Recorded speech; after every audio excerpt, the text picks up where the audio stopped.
In the name of God, Creator, Redeemer, and Spirit of grace. Amen.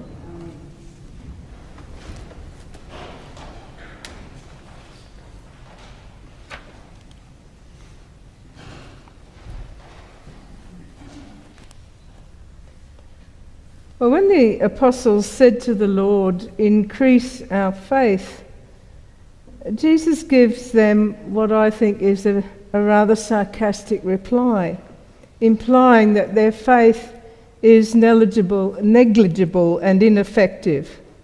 But he doesn't offer a quick fix to make their faith bigger and better. Sometimes when I see people struggling with a lack of purpose or meaning or hope, I wish I could just pass on faith, as Timothy's grandmother Lois and Mother Eunice did for him. Unfortunately, we haven't had the same success with our son, and the generational gap in transmission of faith is widespread.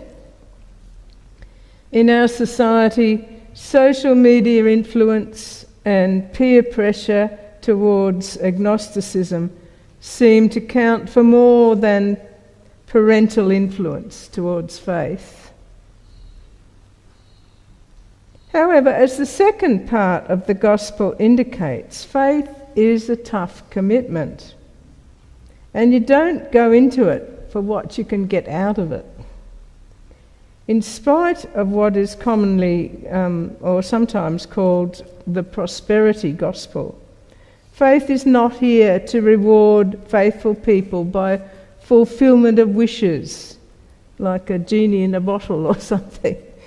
In the image of the mulberry tree, uprooted and planted in the sea, I think Jesus might be making fun of the idea that sufficient faith might produce spectacular supernatural effects.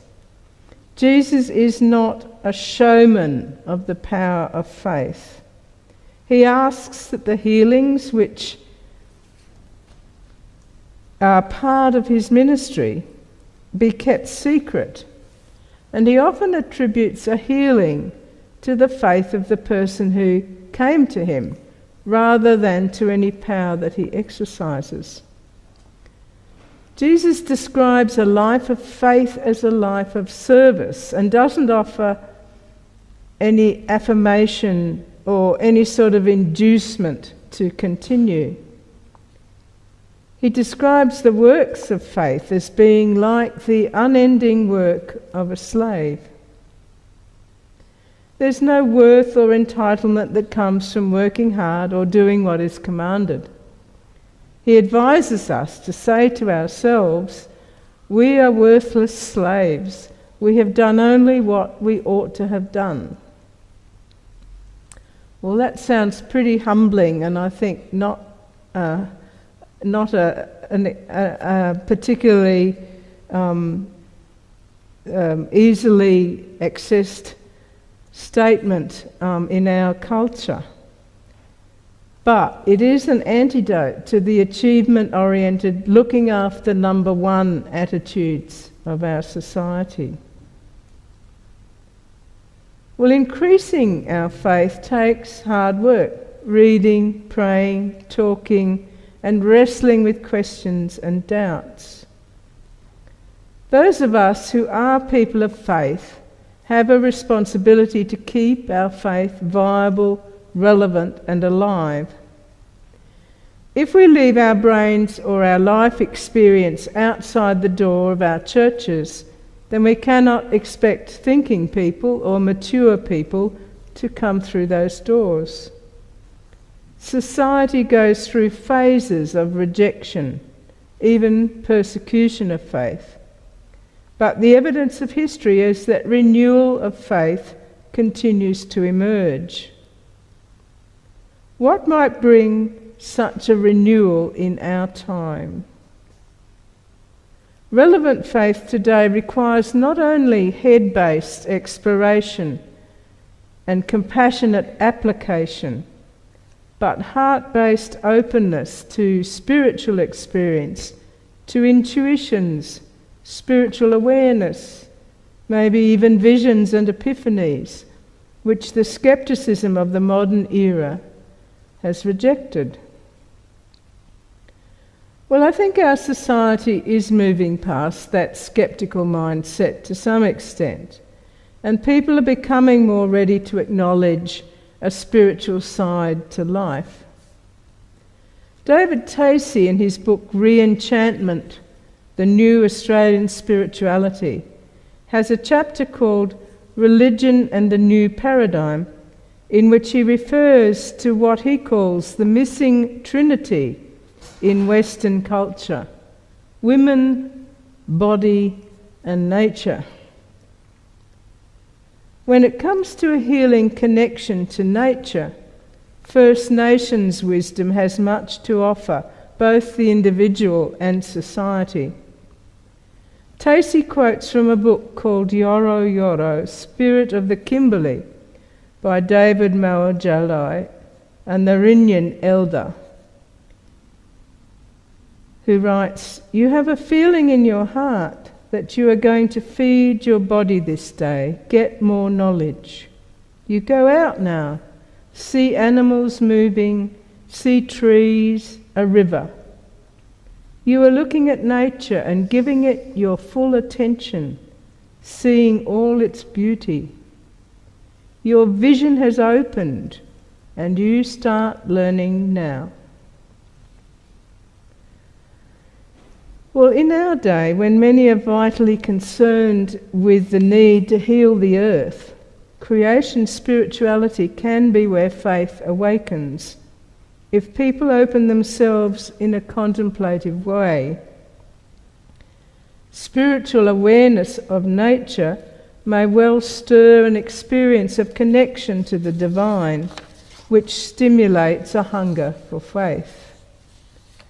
Faith needs roots that go down deep into the insights and practices of a tradition, but also into universal wisdom. Faith is a way of life connected both vertically and horizontally through time, across cultures, to the Creator, to creation, and to community. Faith needs to be lived out in service and in community, as well as in prayer, worship, contemplation, and reflection. Well, faith, to some extent, can be handed on down the generations, but unless each new generation commits to wrestling with faith, to make it their own and live by it, faith is diminished. The second letter to Timothy describes Timothy's sincere faith, a faith that lived first in your grandmother Lois and your mother Eunice. The writer advises Timothy to rekindle the gift of God that is within you through the laying on of my hands. In other words, the passing on of the gift of ministry from the apostles to those who follow them. We continue that laying on of hands as a passing on of the gift of ministry through our ordination services. The writer of the letter to Timothy reminds him and us that God did not give us a spirit of cowardice, but rather a spirit of power and of love and of self-discipline. The spirit of power at work through faith is genuine only if it is also associated with love and self-discipline, and not exercised for any gain or glory. As the writer of this letter suggests, it requires courage, a willingness to suffer in living the faith. Well, sometimes as we look around our diminished congregations, we can feel like the writer of the Book of Lamentation, who cries, "How lonely sits the city that once was full of people." Angela was just reflecting on that, of a time when the place was full and activities were full of people and